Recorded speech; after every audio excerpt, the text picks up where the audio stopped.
أعوذ بالله من الشيطان الرجيم. بسم الله الرحمن الرحيم. رب اشرح لي صدري ويسر لي أمري واحلل عقدة من لساني يفقه قولي. رب زدني علما، اللهم فقهنا في الدين. اللهم إنا أسألك علما نافعا ورزقا طيبا وعملا متقبلا. اللهم آمين انفعنا بما علمتنا وعلمنا ما ينفعنا وزدنا علما. اللهم آمين فقهنا في الدين. اللهم آمين لا سهل إلا ما جعلته سهلا وأنت تجعل الحزن سهلا إذا شئت. اللهم آمين أرنا الحق حقه وارزقنا اتباعه. اللهم أرنا آمين الباطل باطلا وارزقنا اجتنابه. رب يسر آمين ولا تعسر وتمم بالخير. آمين. آمين يا رب العالمين. الحمد آمين لله والصلاة والسلام على رسول الله صلى الله عليه وآله وسلم. السلام عليكم ورحمة الله وبركاته. وعليكم وعليكم السلام السلام ورحمة ورحمة الله الله وبركاته وبरकातुह। Surah Al-Hajj, ayat number 29 से 25 से 29 तक पढ़ेंगे इंशाल्लाह। लेसन स्टार्ट करते हैं अपना। أعوذ بالله من الشيطان الرجيم. أعوذ أعوذ بالله بالله من من الشيطان الشيطان الرجيم. الرجيم بسم الله الرحمن الرحيم. بسم بسم الله الله الرحمن الرحمن الرحيم. الرحيم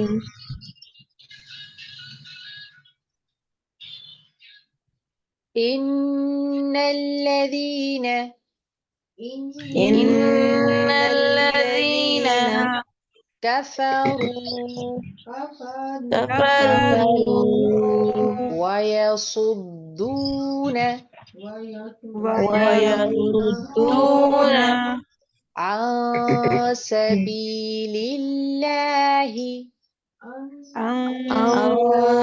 سبيل الله والمسجد الحرام الذي والمسجد والمسجد الحرام الذي جعلناه جعلناه جعلناه للناس للناس للناس سواء العاكف سواء العاكف فيه والباد فيه والباد ومن يرد فيه ومن يرد فيه بإلحاد بإلحاد بإلحاد بإلحاد بظلم نذقه بظلم نذقه بظلم نذقه بظلم نذقه من عذاب أليم. من عذاب أليم. أليم إن الذين كفروا ويصدون عن سبيل الله والمسجد الحرام الذي جعلناه للناس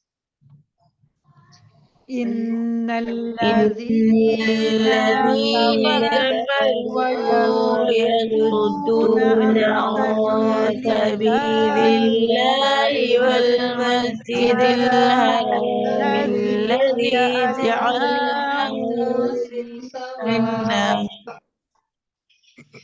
إن الذين كفروا ويصدون عن سبيل الله والمسجد الحرام الذي جعلناه للناس سواء العاكف فيه والباد إن الذين كفروا ويصدون عن سبيل الله والمسجد الحرام الذي جعلناه للناس سواء العاكف فيه والباد ومن يرد فيه بإلحاد بظلم نذقه من عذاب أليم ومن يرد فيه بالحاد ظلم نذقه من عذاب أليم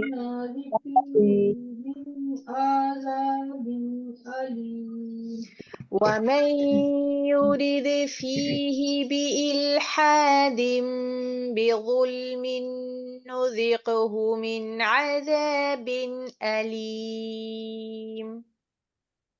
ومن يرد فيه بالحاد بظلم نذقه من عذاب أليم عذاب عليم وإذ بوأنا وإذ بوأنا पा के ऊपर आपने झटका नहीं देना है, हमजा झटके के साथ अदा होगा। ब नहीं पढ़ना, बव्वा पढ़ना है, ठीक है। वइज़ बव्वअना وإذ بوأنا बव्वअना بوأنا لإبراهيم لإبراهيم مكان البيت مكان البيت ألا تشرك بي شيئا ألا تشرك بي شيئا हमजा के बाद नून साकिन है, नून साकिन नहीं पढ़ा जाएगा। हमजा को आप लाम से मिलाएंगे, नून मर्ज हो जाएगा। क्योंकि हमने यरमलून का जो कायदा पढ़ा था, या रा लाम मीम वाव नून, उसमें रल के जो हुरूफ हैं लाम और रा, जब वो नून साकिन के बाद आ जाए तो फिर गुन्ने के बगैर अदगाम होता है। तो यहाँ पर हम वही रूल अप्लाई करेंगे। उसके बाद तुशरिक बी, बा के नीचे जेर आगे या साकिन है, मत कीजिए। शैअन, अल्ला तुशरिक बी शैअन, ألا تشرك بي شيئا وطهر بيتي وطهر بيتي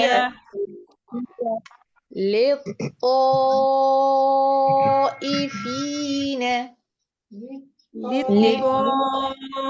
للطائفين والقائمين والقائمين والركع السجود والركع السجود والركع السجود والركع السجود وإذ بوأنا لإبراهيم مكان البيت ألا تشرك بي شيئا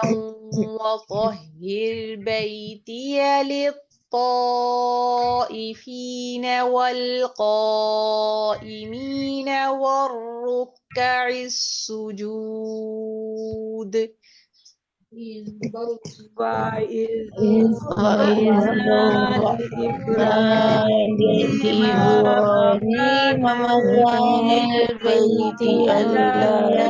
تشرك تشرك بي بي شيئا شيئا وطهر وطهر بيتي بيتي للطائفين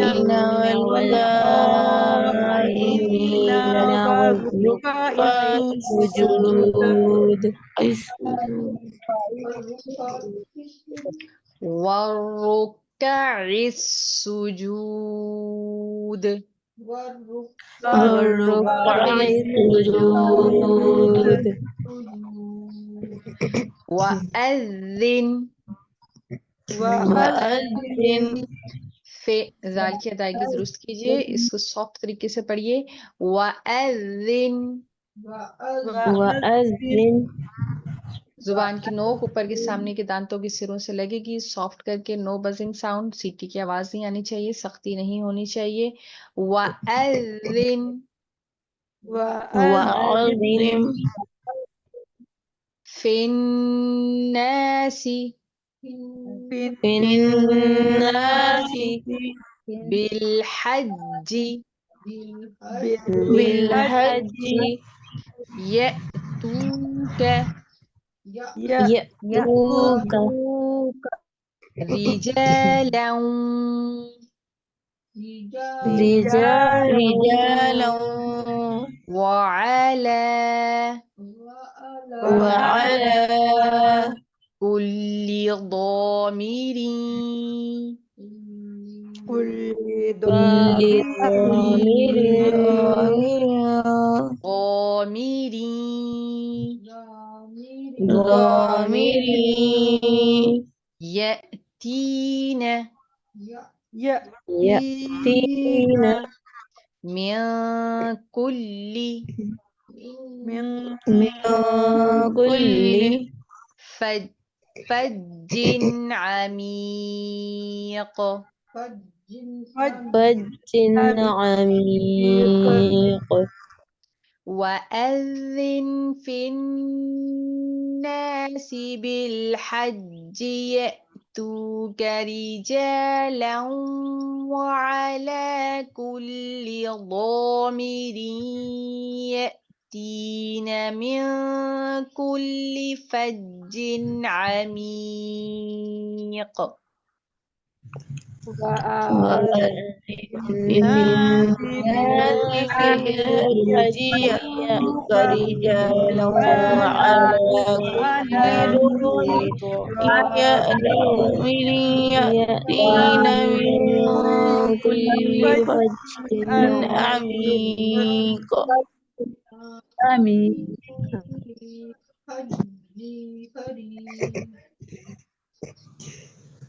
وأذن في الناس بالحج يأتوك رجالا وعلى كل ضامر يأتين من كل فج عميق. وأذن في الناس بالحج يأتوك رجالا وعلى كل ضامر يأتين من كل فج عميق. فج عميق ليشهدوا ليشهدوا منافع منافع لهم لهم ويذكروا اسم الله ويذكر اسم الله الله في أيام في أيام معلومات معلومات على ما رزقهم على ما رزقهم من بهيمة الأنعام من بهيمة الأنعام الأنعام فكلوا منها فقولوا فكلوا منها وأطعموا وأطعموا وأطعموا وأطعموا بائس الفقير بائس الفقير ليشهدوا منافع لهم ويذكروا اسم الله في أيام معلومات ليشهدوا منافع لهم ويذكروا ويذكروا اسم الله الله في أيام أيام معلومات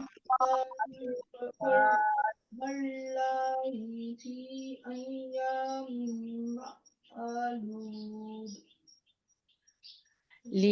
ليشهدوا منافع لهم ويذكروا اسم الله في أيام معلومات ليشهدوا منافع منافع لهم لهم ويذكروا اسم الله في أيام معلومات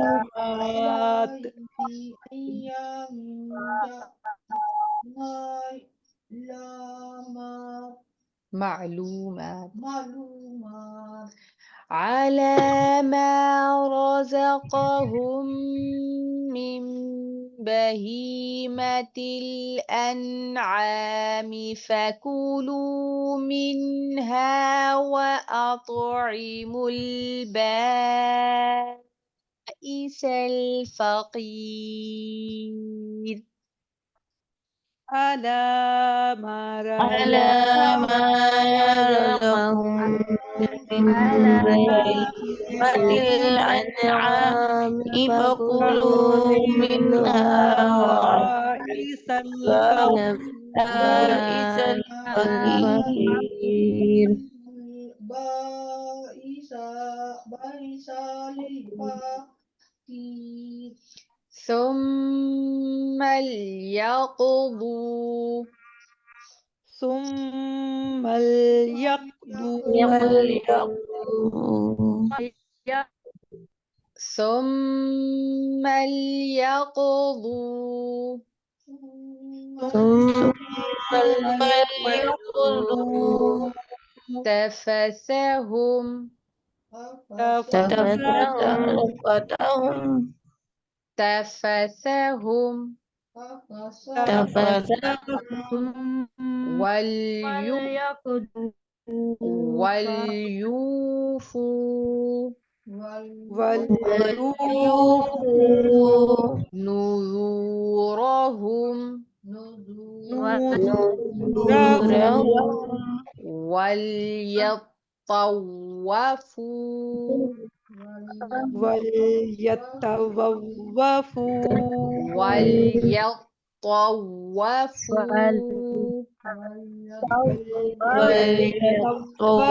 وليتوفوا وَلْيَطَّوَّفُوا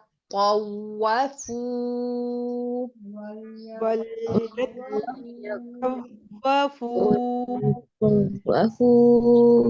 بِالْبَيْتِ الْعَتِيقِ بالبيت العتيق العتيق بالبيت العتيق بالبيت العتيق ثم ليقضوا تفثهم وليوفوا نذورهم وليطوفوا بالبيت العتيق وليقضوا تفثهم وليوفوا نذورهم وليطوفوا بالبيت العتيق عتيق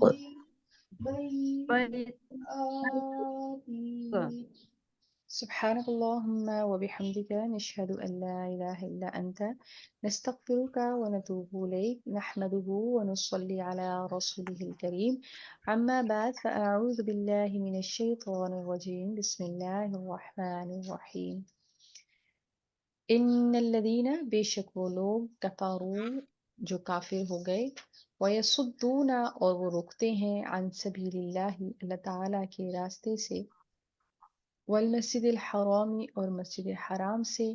الذی وہ جو جعلناہ بنایا ہم نے جسے للناسی لوگوں کے لیے سواء برابر ہے العاکف رہنے والا وفی اور اس میں وفیہ اور اس میں والبعد اور باہر سے آنے والا ومن اور جو کوئی یرید ارادہ کرے فیہ اس میں بالحاد ٹیڑھی راہ نکالنے کا بظلم ظلم کے ساتھ نذیق ہم چکھائیں گے اسے من عذاب عذاب میں سے العلیم دردناک جیسا کہ آپ کو پتہ ہے کہ سورت کا نام الحج ہے یہاں سے بیت اللہ کی کچھ احکامات اللہ تعالیٰ بیان فرما رہے ہیں اور حج کے فضیلت اور اہمیت کے بارے میں بتا رہے ہیں اللہ تعالیٰ فرماتے ہیں ان الذین کفروا ویصدون عن سبیل اللہ ایک جنرل انسٹرکشنز ہیں احکامات ہیں کہ بے شک وہ لوگ جو کفر کرتے ہیں وہ اللہ تعالیٰ کے راستے سے روکتے ہیں تو اللہ تعالیٰ کے راستے سے روکنے کے بہت سارے طریقے ہیں انسان اپنے عمل سے بھی روکتا ہے اپنی زبان سے بھی روکتا ہے اور دوسروں کے اوپر ظلم اور زیادتی کرنے سے بھی روکتا ہے بہت سارے طریقے ہیں جس سے ہم اور آپ جانے اور انجانے میں بھی دوسروں کو اللہ تعالیٰ کے راستے سے روکتے ہیں اس لیے جہاں پر انسان کو اپنے عمل کی باز پرس ہوگی اپنے عمل کے اوپر انتہائی گہری نظر رکھنی چاہیے وہ کیا کر رہا ہے اور اس کا کیا ایفیکٹ ہو رہا ہے اس کے ساتھ ساتھ اس کو یہ بھی ضرور اپنے ذہن میں رکھنا چاہیے کہ میرے اس عمل سے دوسروں کے اوپر کیا تاثر پڑ رہا ہے کیا میں اپنے اس عمل سے کسی دوسرے کو اللہ کے راستے سے روکنے والا تو نہیں بن رہا کیا میرا یہ عمل دیکھ کر کوئی ایسا تو نہیں کہے گا کہ کیا مسلمان ایسے ہوتے ہیں اور وہ جس کے اندر کچھ تھوڑا سا اسلام کے لیے نرم جذبہ ہو اور وہ مسلمانوں کی یہ حالت دیکھ کر خود کو اس سے اوائڈ کرے کہ اگر یہ حالات ہیں تو پھر ہم بری بھلے تو میرا اور آپ کا ہم سب کا یہ فرض ہے بحیثیت مسلمان کے سب سے پہلے ہم نے یہ چیک کرنا ہے کہ کیا ہم اور آپ کہیں کوئی ایسا عمل تو نہیں کر رہے جس سے ہم دوسروں کو اللہ کے راستے سے روک رہے ہیں یہ ایک جنرل انسٹرکشنز تھی لیکن یہاں پر ہے ان الذین کفروا یہاں پر وہ کافر ہیں اور مشرک ہیں جنہوں نے رسول اللہ صلی اللہ علیہ وآلہ وسلم کو اور صحابہ اکرام کو عمرے سے روکا ان کے بارے میں ہے کہ ان الذین کفروا سن 6 ہجری میں کفروا ویصدون عن سبیل اللہ اللہ تعالیٰ کے راستے سے وہ روکتے ہیں والمسجد الحرام اور مسجد حرام سے روکتے ہیں روکا انہوں نے، الذی وہ جو، یہ مسجد حرام کون ہے؟ جس کو بیت اللہ کہتے ہیں، کعبہ شریف کہتے ہیں، یہ مسجد حرام بھی ہے، کل بھی ہے اور جز بھی ہے۔ بعض تفاسیر میں اس کو کل کہا گیا، یعنی کہ خاص مخصوص مسجد کا مقام جہاں پر عبادت کی جاتی ہے، طواف کیا جاتا ہے، اعتکاف کیا جاتا ہے، مراکز حج ادا کیے جاتے ہیں، وہ سارے مقامات۔ اور بعض کے نزدیک پورا کا پورا حرم، مسجد حرم کے علاوہ مکہ کی تمام حرم کا علاقہ جو ہے وہ اس کے اندر انکلوڈ ہے۔ والمسجد الحرامی، اور مسجد حرام، الذی وہ جو، جعلناہ للناس اللہ تعالیٰ نے اس کو تمام لوگوں کے لیے برابر بنا دیا ہے، وہاں پہ رہنے والے اور باہر سے آنے والے تمام لوگوں کا اس کے اوپر حق ہے کہ وہ وہاں پر رہیں، وہاں پہ عبادت کریں، اور ان کو ان کی عبادت سے کوئی بھی روک نہیں سکتا ہے، چاہے وہ وہاں کے مقیم ہیں، چاہے وہاں کے رہنے والے ہیں، یا باہر سے آ کر وہاں پر عبادت کرنے والے ہیں۔ ومن، اور جو کوئی، یریدو ارادہ کرے، فی ہی اس میں بھی، الحاد، الحاد کا، یعنی الحاد کیا ہے؟ الحاد کا مطلب ہے ہر قسم کا گناہ، ہر قسم کی برائی، چاہے وہ اللہ تعالیٰ کے راستے سے روکنے والی ہو، چاہے وہ کفر اور شرک ہو، چاہے اس کے علاوہ کوئی بھی گناہ ہو، وہ سارے الحاد کے اندر آ جائیں گے۔ وَمَن يُرِدْ فِيهِ بِإِلْحَادٍ، کوئی بھی اس کے اندر کوئی بھی کجروی، کوئی کفر کرنا چاہے، کوئی گناہ کرنا چاہے، شرارت کرنا چاہے، تو ہم اس کو دردناک عذاب چکھائیں گے۔ وَإِذْ، اور جب، بوأنا، ہم نے ٹھیک کر دیا، ٹھہرا دی، ابراہیم، ابراہیم علیہ السلام کے لیے، مکانہ، جگہ، البیتی، خانہ کعبہ کی، ان کے، لا نہیں، تشرک، نہ شریک کیجئے، بی، میرے ساتھ، شیئن، کسی چیز کو، وطاہر، اور پاک رکھیے، بیتیا، میرے گھر کو، للطائفین، طواف کرنے والوں کے لیے، والقائمین، اور قیام کرنے والوں کے لیے، والرکع السجود، اور رکوع کرنے والوں کے لیے اور سجدہ کرنے والوں کے لیے۔ رسول اللہ صلی اللہ علیہ وآلہ وسلم نے فرمایا کہ اس دنیا کے اوپر، اس روئے زمین کے اوپر جو سب سے پہلا گھر بنا وہ مکہ مکرمہ ہی تھا،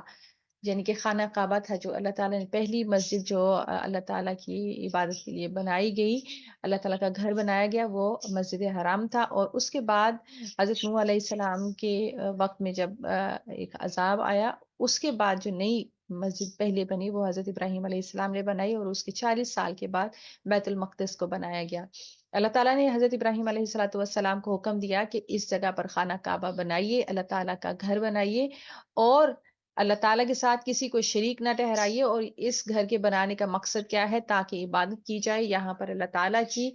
اور اس گھر کو پاک و صاف رکھیں، طواف کرنے والوں کے لیے، قیام کرنے والوں کے لیے، رکوع اور سجدہ کرنے والوں کے لیے، یعنی کہ یہ چیزیں اس کے ساتھ، طواف جو ہے وہ اس گھر کے ساتھ ہی مخصوص ہے، اور کسی جگہ پر بھی طواف نہیں ہے۔ وَأَذِّن، اور اعلان کر دیجئے، فی الناس، لوگوں میں، بالحج، حج کا، یأتوکا، وہ آئیں گے آپ کے پاس، رجالن، پیدل، وعلا، اور اوپر، کلی، ہر، ضامرن، دبلی اونٹنی کے، یأتینا، جو آئیں، من، سے، کلی، ہر، فجن، کشادہ راستے سے، عمیق، دور دراز کے۔ اللہ تعالیٰ نے حضرت ابراہیم علیہ السلام کو حکم فرمایا کہ یہاں پر آپ گھر بنائیے اور اعلان کر دیجئے۔ حضرت ابراہیم نے اپنے رب سے عرض کی کہ یا اللہ گھر بنا دیا، لیکن میرا پیغام کہاں تک پہنچے گا؟ تو اللہ تعالیٰ نے فرمایا، یہ حدیث کے کچھ الفاظ ہیں، ان کے مفہوم میں بیان کر رہی ہوں۔ اللہ تعالیٰ نے فرمایا کہ آپ کا کام ہے اعلان کر دینا، لوگوں تک پہنچانا ہمارا کام ہے۔ تو یہاں پر اعلان کر دیا، اعلان کر دیجئے لوگوں میں، پھر لوگ سارے حج کے لیے آئیں گے اس گھر کی طرف، چاہے وہ پیدل آئیں، چاہے وہ دبلی اونٹنیوں پر آئیں، یعنی کہ بہت زیادہ لاغر اور سفر کی مشقت اٹھاتی ہوئی وہ آئیں، اور کھلے اور دور دراز کے راستوں سے وہ آئیں گے اور اس گھر کا حج کریں گے اور عمرے ادا کریں گے، یشہدوا، تاکہ وہ حاضر ہوں، منافع، فائدوں، لہم، ان کے لیے، اپنے فائدوں کے لیے حاضر ہوں، وہ یذکروا، اور وہ یاد کریں، اسم، نام، اللہ تعالیٰ کا، فی، میں، ایامن، دنوں میں، معلومات، ان معلوم دنوں میں۔ وہ کون سے دن ہیں؟ یعنی کہ عبادت کا کوئی بھی وقت، لیکن یہاں پر بالخصوص حج کے اوقات کی بات کی جا رہی ہے۔ اعلیٰ، اوپر، ما، جو، رزقہم، اس نے دیے ان کو، من بہیمۃ الانعام، بہیمہ چوپائے الانعام مویشی، فکلو پس کھاؤ تم منہا اس میں سے، واطعمو اور کھلاؤ البائس الفقیر، بائسا درد ماندہ یعنی کہ بھوکا، الفقیر محتاج یا فقیر کو۔ تو اللہ تعالیٰ نے حکم فرمایا تاکہ وہ کیوں آئیں، تاکہ وہ حاضر ہوں، اللہ تعالیٰ کا یہاں پر ذکر کریں، اللہ تعالیٰ کی یاد کریں، اللہ تعالیٰ کی عبادت کریں مخصوص ایام کے اندر بھی اور عمرہ ادا کرنے کے بعد بھی، اور اللہ تعالیٰ اور علی ما رزقہم من بہیمۃ الانعام، اور اس میں سے جو اللہ تعالیٰ نے ان کو دیا ہے ان پر اللہ تعالیٰ کا نام لے، چاہے وہ مویشی جانور ہے یعنی کہ ان کو ذبح کریں، فکلوا منہا اطعموا، اور وہ اس میں سے خود بھی کھائیں اور فقیروں کو اور محتاجوں کو بھی کھلائیں، ثم پھر ثم لیقضوا، پھر چاہیے کہ وہ دور کریں، تفثہم اپنی میل کچیل، اور وہ اپنی میل کچیل کیا ہے؟ اپنے گناہوں کی میل کچیل، اپنے استغفار کے ذریعے، قربانی کے ذریعے، عبادات کے ذریعے، صدقہ اور خیرات کے ذریعے، ثم لیقضوا، پھر چاہیے کہ وہ دور کریں اپنی میل کچیل ہر قسم کی، ظاہری اور باطنی، روحانی اور جسمانی، وَلْيُوفُوا، اور وہ پوری کریں، نذورہم نظریں اپنی، وَلْيَطَّوَّفُوا، اور وہ طواف کریں، البیت العتیق، گھر کا جو قدیم ہے، یعنی کہ سب سے پرانا جو گھر ہے اللہ تعالیٰ کا،